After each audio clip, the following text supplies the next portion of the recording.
drame que celui de Lampedusa. Merci, Monsieur le ministre.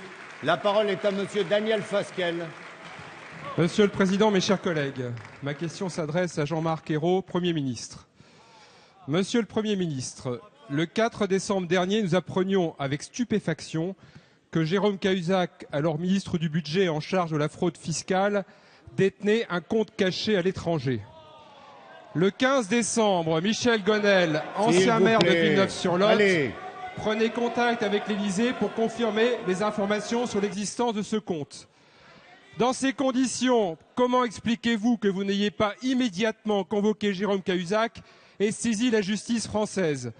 Comment expliquez-vous que, quand vous êtes enfin décidé à agir, ce fut dans le cadre d'une enquête administrative qui a blanchi Jérôme Cahuzac? Comment expliquez-vous, Monsieur le Premier ministre, que cette enquête administrative n'ait visé que la Suisse, omettant délibérément Singapour, pourtant mentionné par la presse dès le début de cette affaire? Comment expliquez-vous la réunion du 16 janvier à l'Élysée en présence de Jérôme Cahuzac et de plusieurs ministres, alors qu'officiellement était mise en place la fameuse muraille de Chine dont vous nous avez rebattu les oreilles dans cet hémicycle autour du ministre du Budget?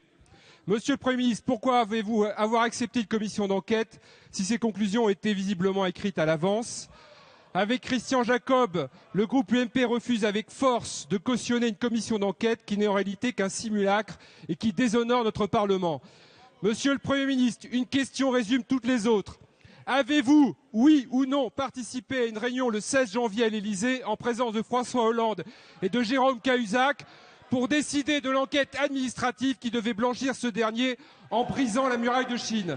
Vous avez refusé de témoigner devant la commission d'enquête et de répondre à cette question. La vérité exige que vous répondiez maintenant devant la représentation nationale. Cette affaire a commencé par un parjure. Évitez qu'aujourd'hui elle ne s'achève devant l'Assemblée nationale par un autre parjure. La parole est à Monsieur Alain Vidalis, ministre chargé des relations avec le Parlement. Merci, Monsieur le Président. Arrêtez de soutenir le ministre d'une manière Merci de votre bruyante, accueil. s'il vous plaît. Monsieur le député, dans un petit moment, la commission d'enquête parlementaire va remettre son rapport. Une commission d'enquête parlementaire sur la question du fonctionnement des pouvoirs publics, cela marque une rupture profonde avec les pratiques du précédent gouvernement. Une commission d'enquête dans laquelle l'ensemble des hauts responsables, fonctionnaires, ministres convoqués par la commission sont auditionnés.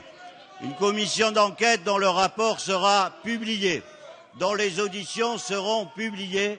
Je conçois que cela crée chez vous un certain traumatisme, car nous n'avons pas eu, nous, quand nous étions dans l'opposition, la possibilité d'avoir une commission d'enquête parlementaire sur les sondages de l'Élysée ou sur les suicides à France Télécom. Et dans cette affaire, nous avons répondu à toutes vos questions. Je regrette, Monsieur Fasquelle, que vous confondiez le rôle d'un parlementaire avec celui d'accusateur public. Ça n'est pas la même chose. Et nous avons, nous, tiré toutes les conséquences de cette affaire.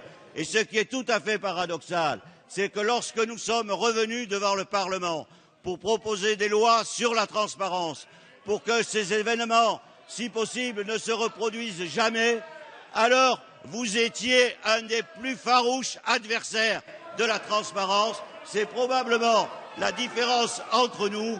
Vous êtes pour la transparence uniquement pour vos adversaires politiques. Nous sommes pour la transparence pour tous et partout.